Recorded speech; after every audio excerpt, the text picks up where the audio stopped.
১৯৭২-এর সংবিধানকে বাতিল করার প্রস্তাব সংবিধান ধ্বংসের পথ বলে মন্তব্য করেছেন সংবিধান প্রণেতা ডক্টর কামাল হোসেন।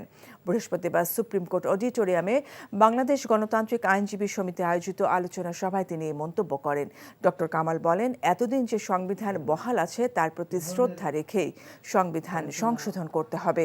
আলোচনা সভার অন্য বক্তারা সংবিধান সংস্কার কমিশনের সমালোচনা করে বলেন, কমিশন দেশের নাম বদলে দিতে চায়, যা গ্রহণযোগ্য নয়।